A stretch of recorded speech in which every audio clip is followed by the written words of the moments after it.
Hi children, welcome back to your social science class. In the last class we discussed the topic will the land is sustained. So that topic we already discussed some of the disadvantages of green revolution. Yes, we told by using the continuous use of these chemical fertilizers and pesticides, it will reduce the fertility of the soil. So that is one of the most important demerit or disadvantage of green revolution. Then we studied the continuous use of tube well water for irrigation. It will reduce the groundwater level. That is the another important disadvantage we discussed. Then we told by using this modern methods in the farming, it will cause many of the farmers become jobless. So that also we can say as a disadvantage of green revolution. Okay, and we know this continuous use of these pesticides or fertilizers will kill the bacteria and microorganism living in the soil. Okay, so that all are the some of the disadvantage of green revolution. It may cause soil degradation that we discussed. Okay, so this much only we discussed in the last class. Then we already told, yes, the land distributed among the people in Palambur. How the land is distributed among the farmers in Palambur. So we already told there are 450 families are living in Palambur village. So among these families, these 450 families, how the land is distributed among the farmers, that only we discussed in the last class. That also we discussed in the last class. So we told among these 450 families, 150 families belong to landless farmers. Landless farmers, they are belong to Dalits. Dalits means low caste people. Then 240 families belong to small farmers. They are owning only small piece of land. That means below 2 hectares of land only owned by the small farmers. So the small farmers, whatever they are cultivating, that is not at all enough for their use. That means they are not getting that much yielding from their production because they are owning only small piece of land. Then remaining 60%, among these 60 families, they are large and medium farmers. They only owning the most of the land in Palambur village. That much we discussed in the last class. Then there is one diagram, then one pie diagram in your textbook. So we can discuss the distribution of land among the farmers by the help of a diagram. Okay. So now we can discuss the distribution of land among the farmers in Palambur with the help of a diagram. So you can see two diagrams here, children. So in this diagram it is showing cultivated area. This diagram showing cultivated area, and next diagram showing the number of farmers. Okay. So this is number of farmers, and here it is cultivated area is given. So see children, here I shaded some area. This shaded area is medium and large farmers. This shaded area, in your textbook you can see yellow colored area. That yellow colored area is medium and large farmers. Okay. Then you can see a light blue color in your textbook. That means plain area. Plain area is small farmers. Okay. This plain area you can see, it is small farmers. Got it? So this shaded area is medium and large farmers, and this plain area shows small farmers. So how the land is distributed among the farmers in Palambur, that is what we are going to discuss now. So see children, so we can find that here we can see 20% number of farmers are 20% here. That 20% of farmers belong to which group? Medium and large farmers. Okay. So here 20% of medium and large farmers we can see, and the number of farmers, that is 80% is small farmers. This plain area shows small farmers we told. Okay, so small farmers are 80%. So out of 100, 80% farmers are small farmers, and 20% of farmers are medium and large farmers. So how the land is distributed among the farmers? So here we can see 80% of small farmers are owning only 36% of land. So only the small farmers, 80% of small farmers are only cultivating in 36% of land. Got it? That means we can see this plain area shows small farmers. So 80 number of farmers is showing, this diagram shows number of farmers. Okay, so 80% of plain area shows small farmers. So 80% of small farmers growing only growing crops only in the 36% of land. Got it? Only cultivated area is 36%. We can see plain area only 36%. Got it? Then next we can see how much medium and large farmers are there. Only 20%. Only few number of medium and large farmers are there. But they are owning 64% of land. So they are cultivating in the 64% of land. This shaded area shows large farmers we studied. Okay, so 20% of medium and large farmers are growing crops in the 36% of land. So this is the way only land is distributed among the farmers in Palampur. So what we can understand, children, here we can see more people, 80% of people are belonging to small farmers. They are only having 36% of land for cultivation.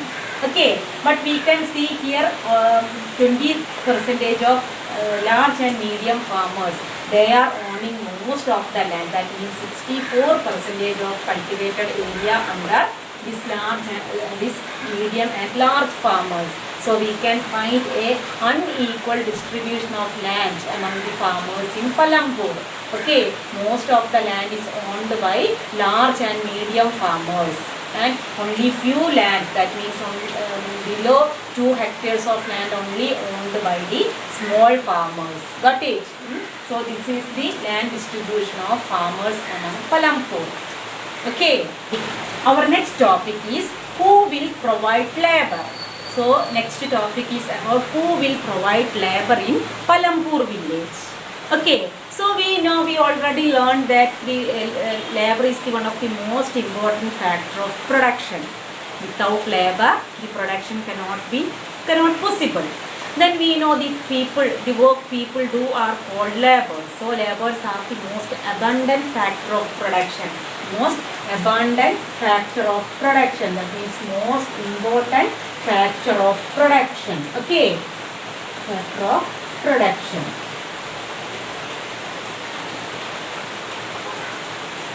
Labor is the most abundant factor of production. We studied land. Land is the fixed factor of production. We studied fixed factor of production. Fixed factor of production, and we can also say scarce factor of production also. It is very scarce. Land is scarce. Okay. Then so we studied labor is the most important factor of production. So the question is who will provide labor in Palampur village? Okay. So in the case of small farmers, so first we can discuss in the case of small farmers. In the case of small farmers, who will provide labor for them? We know they are small farmers, means they do not have more land with them. They are only cultivating in the small plot of land. So who will provide labor for them? Yes, they are cultivating their own plot. That means they are cultivating in their own land. That is the way only they are doing agricultural activities. Okay, so who will provide labor for small farmers? Yes, they do themselves. They do work themselves in their field. Okay, they do work themselves in the field. Their field they will do their work themselves. And some of the family members among them, their family members also help them in doing farming activities. This is the way only the small farmers are getting laborers. Got it? Because they do not have enough money to call any person to do work in the field. So what they do? The small farmers, they will do themselves. They will work themselves in their own field. So the small farmers, they do not have more money to spend. That means they will not have that much input with them. That means machines, fertilizers, pesticides, all those things will not be there more in their hand. So they will produce whatever they need. That only they can produce. Okay. So the family members help them for doing their farming activities. That is the way only the small farmers are providing labors. But in the case of large farmers, how they will provide the farm labors? Yes, who will provide labor for them? For in the case of large farmers, yes, these large farmers hire farm laborers. Okay, large farmers hire farm laborers. Farm laborers means the laborers, they work in other people's field. Okay, they are farm laborers. So in the case of large farmers, these large farmers hire some farm laborers. These farm laborers are either coming from landless families or from some of the people, those who are working in the small plots. Okay, so they hire farm laborers. Farm laborers are coming from either from landless families or from some of the people they are cultivating in the small plot of land. But these farm laborers do not have any right on that land. Okay, that means they are only daily workers. That daily wage only they will get. They do not have any right on that land. That means the land of large farmers. This farm laborers do not have any right. Okay, they will get only the wage they are getting. That means sometimes they get the wage in the form of money or cash, or sometimes they get the wage in the form of crops, or sometimes these large farmers provide the meal also. So that is the way only they are getting the wage. So this wage may be sometimes varies. How it will vary? It will vary from region to region, from one farm activity to another farm activity. Like that way sometimes the wage will vary.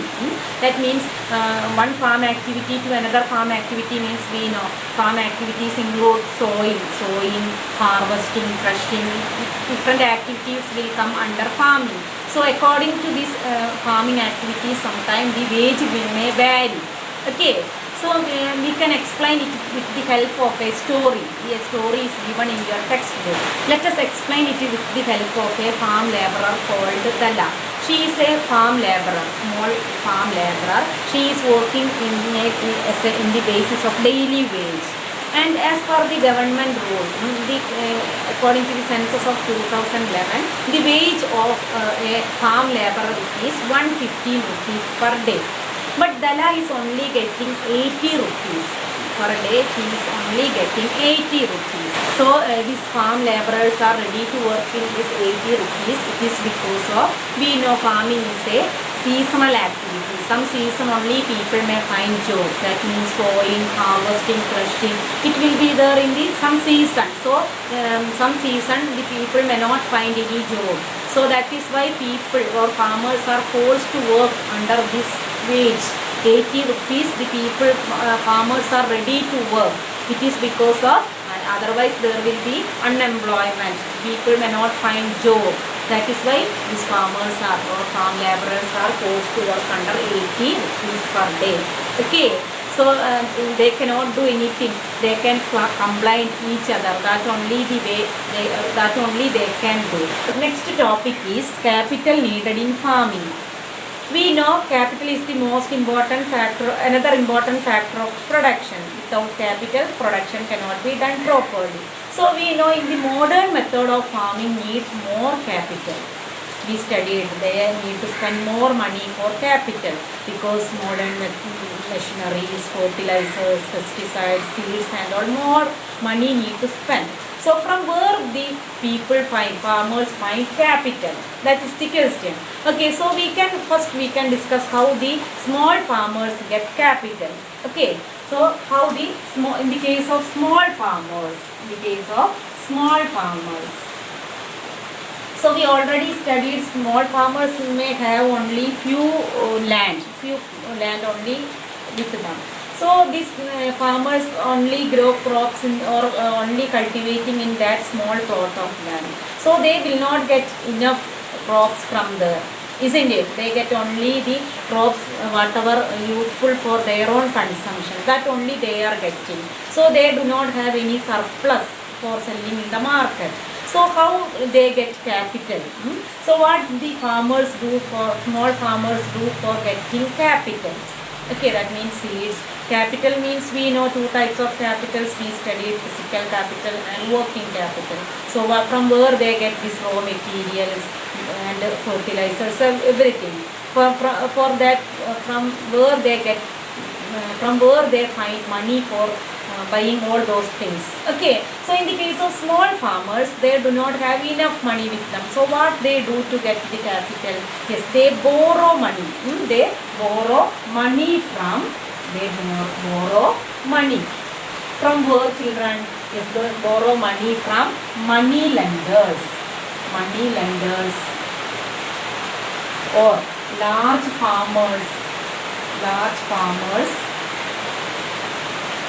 or large traders or traders. Okay, so the small farmers borrow money from this, borrow money from money lenders, large farmers and traders for getting, for acquiring capital. Got it?